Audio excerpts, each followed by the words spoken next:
Thank you, Mr. Chairman. Thank you, Cabinet, for having me here today. I appreciate the opportunity to come and speak to you. My name is Chad Radock. I'm a former teacher, a former union president, and a former school board member from Massachusetts.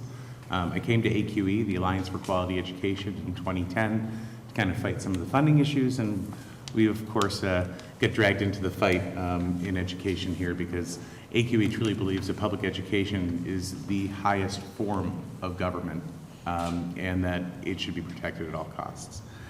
AQE is a group of groups. So basically we bring in stakeholders from around the state, including parents, teachers, students. We have probably at this point close to 200 organizations that are part of AQE as part of the Alliance.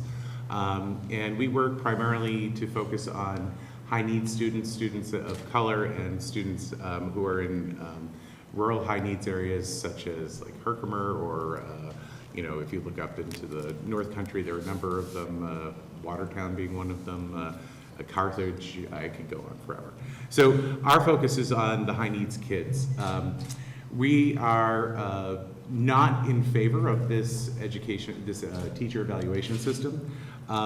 We feel that the goal of this teacher evaluation system is not what the goal of teacher evaluation system should be. We feel that the only reason to have a teacher evaluation system is to direct resources, support teachers, and really come up with a way for folks to understand how teachers are doing. Now, with this teacher evaluation system, to the outsider looking in, it appears to be more of a vengeful attack on teachers than it is an actual evaluation system that will work for the next 20 years. The only goal that we should have in putting an evaluation system together is, are the kids getting what they need? Are our kids graduating from our schools with the knowledge and the skills available for them to go on to work or college? You know, a fair evaluation system takes time to create, and the end of the budget was, does anyone know when the end of the budget was? The budget was developed on March 31st, was the last day. We had to stop doing budget then. So we created this evaluation system, and then we threw it off to the SED. We gave SED literally a month and 15 days to write regulations. Think about that. This is the most far-reaching evaluation system that New York State has ever seen, and the people in charge, the people who are going to be administrating the system, they had to take their instructions from the legislature and come up with how they were going to implement it in a month and 15 days. And take out weekends, take out holidays. What do they have? You're talking maybe 20, 25 days to discuss this. So is this going to be a fair system? Remember, if you're a teacher, this is your livelihood. This is how you are judged. This is how you are going to keep your jobs. Is it fair? Ask yourself that question. We also feel that school aid has to be separated from the evaluation system. To link the two is to hold the students hostage. You guys deserve to have your art classes, to have your math classes, to have all the classes that you deserve, and to have the business and classes and the other classes that I had when I was in school. Okay, I go back a while, so we're talking about U.S.-Soviet relations, but you know, electives like that, where you learn about things that you're a little bit interested in, you want to get to know a little bit more about, you need to have that opportunity. I think it's very important, so does an AQE. We also have a huge problem with this evaluation system because it prompts all teachers to teach to a test. Now, all of you have taken tests. I would rather my kids know how to take information from various sources, kind of assemble it in their minds, come up with their own judgments and their own feelings on it, and be able to tell you about it rather than to know that C is the most popular answer on a standardized test. Right? I would also like to know that if you don't, you know, I never gave up on a question on a test, and that's probably why I didn't do so well in the standardized tests. I would always come back to it and make sure that I got back. And I always felt when I took a test a little bit of anxiety. And I've taken a bunch of these tests. I've taken the well, we didn't have them when I graduated. I don't know how the heck I got through school without having to take a standardized test to graduate, but I didn't have to in Massachusetts. And guess what? I'm a successful adult. I pay my bills. I have the opportunities I need. I have a family, and I'm doing pretty well. The last thing I wanted to get to, and if you take a look at the legislative memo that we sent out to you guys here, research and data on this. The United States is the only country in the world that uses standardized testing to evaluate their teachers, period. Your most successful schools in Finland and in Denmark, the ones that beat us all the time, they don't do that. You know how they judge teachers? They give their teachers time to sit in a room so that the older teachers can mentor the younger teachers. And they can talk about what works in a classroom and what doesn't. Now, having been a teacher myself, I want you to know that there was an evaluation system before all this started. Each district negotiated with their school board an evaluation system. And that involved the principal coming into your or administrator coming into your room and evaluating you, sitting down with you, giving you goals, giving you support. It wasn't tied to a test. It wasn't tied to a fictional number picked out of the air for a cut score. We want, as AQE, we want you to take a look at this memo here.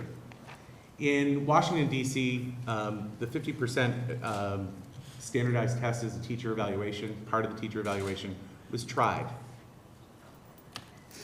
If you look on this sheet here,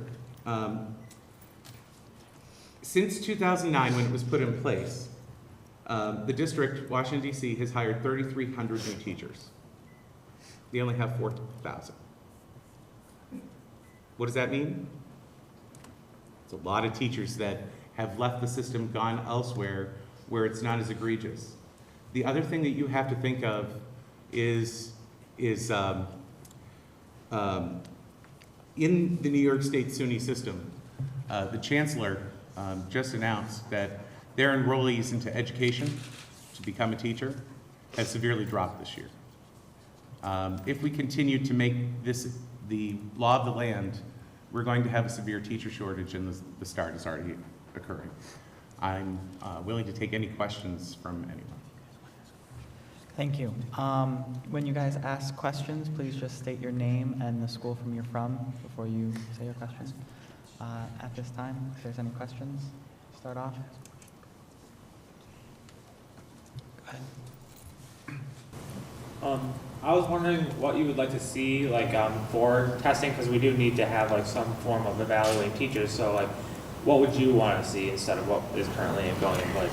I think, you know, there's two different kinds of assessment. There's genuine assessment, which is student-produced portfolios, student-produced project-based work, and then there's standardized testing, which is not called genuine assessment.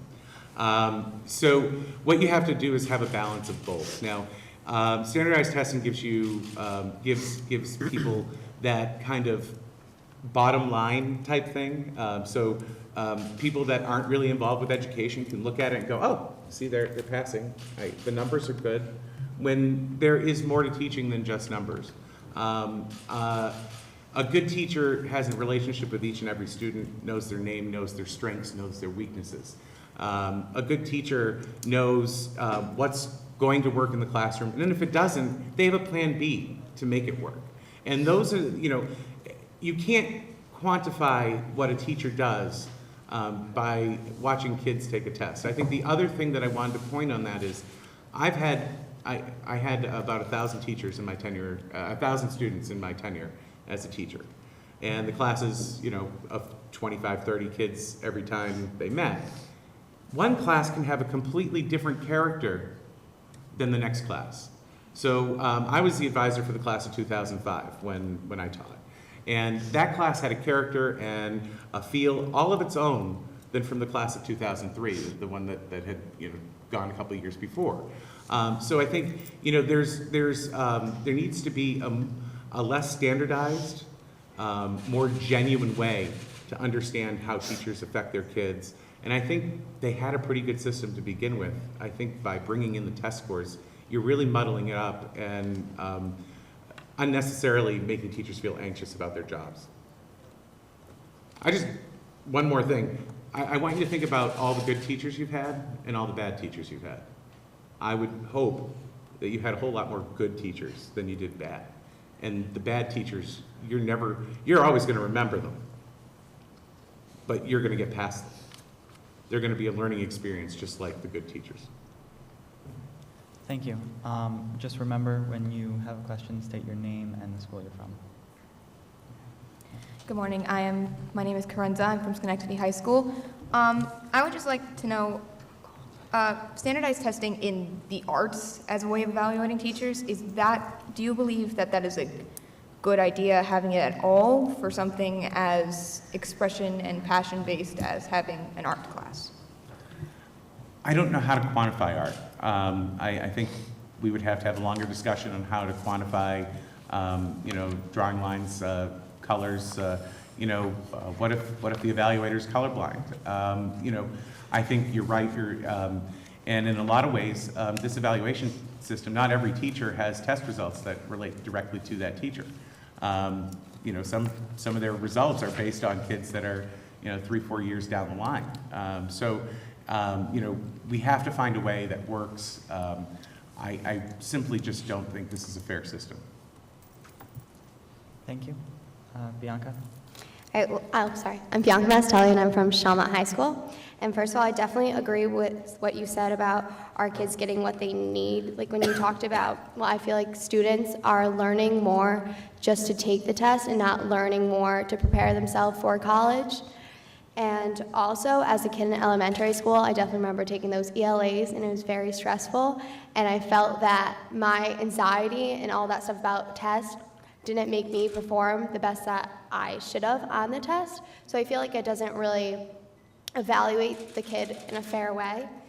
And do you think that, because I know nowadays a lot of parents are opting to take their kids out of ELAs, do you think that is fair for the parents and for the students and the teachers?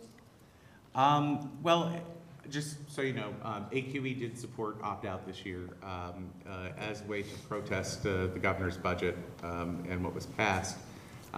We felt that, like I said, the sole reason for having an evaluation system is to direct resources and to make sure the kids are getting what they need. We don't feel that the system does that. We don't feel that the test is appropriate. We think there's some developmental areas where it's not developmentally appropriate for the grade level. There are concerns about money in the test, and remember the pineapple question? And there were more examples of that this year. The test is flawed. I can't see how you can base the evaluation or a teacher's entire job performance with 50% of it coming from a test that is very questionable. Thank you. Aiden? Hi, I'm Aiden Frank from Shawmut High School, and I just want to know what if we eliminated the Scantron from the standardized test? What if they were just short answer questions where you were given a question and you were to write a blurb? Wouldn't that more show the students' ability if they actually know what they're talking about, rather than guessing? Because I think you're right. Students know if you don't know the answer, pick C. If you don't know the answer, pick B. Just always guess on a Scantron. If you eliminate a Scantron and you have short response questions and answers, that will really be able to gauge whether a student knows what he or she is talking about.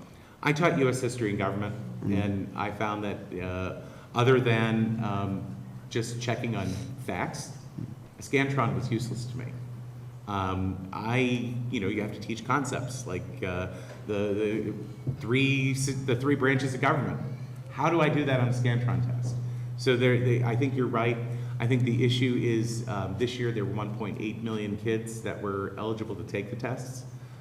200,000 of them opted out. But 1.8 million of them, so grading a short answer test, this is where we come into the, how are we going to do that? It's prohibitively expensive to hire that many teachers. We could go back to the way that we used to do it, allow the teachers to grade their own students. There's an overriding fear right now in the community in general that teachers are somehow rigging the books, and getting their evaluations kind of glossed over. And I don't think that's the case. I think, most of your teachers didn't go into teaching for the money. They didn't go into it for, the great benefits you get. They went into it because they enjoy kids and they want to see kids succeed. At least that was my motivation. Thank you. We have time for one more question. You said that you felt that electives for students were very important and that they should get a well-rounded education. Do you believe that the standardized testing has led to a decrease in electives because a lot of electives are project-based? I know at my school we are building a stronger agricultural program, but for a while we've struggled because of the testing, and I know that there's a shortage of agricultural teachers and even CTE teachers because of the evaluation of those teachers. Because it's all project-based, it's very hard to get students to show progress in those classes. So do you believe that the standardized testing has an effect on what electives are being put into schools? I think it has indirectly. I think, when you're looking at lower dollars coming into your district, you kind of have to figure out what's going to be important. And if 50% of a teacher's test evaluation is based on a test score, the tests are going to be more important than what we offer students. The ELA and math are going to be more important than agriculture. So I think, my own opinion is that I think the budgets are more important than the evaluations in driving what kids can get. Because if you look at the rich districts like Rye, Syosset, Jericho, they don't have problems offering any kind of courses to any kid that wants them. As a matter of fact, they have a course called So You Want to Be a Millionaire, so that you can learn how to day trade. Thank you for your time. Thank you. Thanks, Chad. Round of applause for Chad for taking some time out to be with us today.